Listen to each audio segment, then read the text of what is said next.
You ask Tiger to solve. This deals with linear equations with one unknown.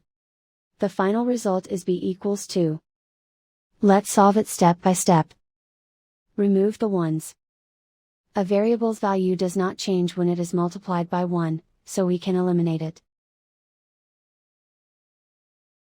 Swap sides.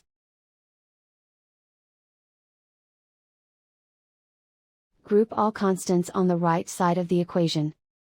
Subtract 3 from both sides.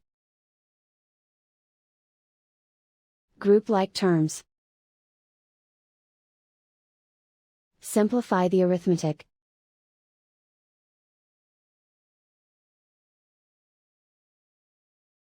And so the final result is b equals 2.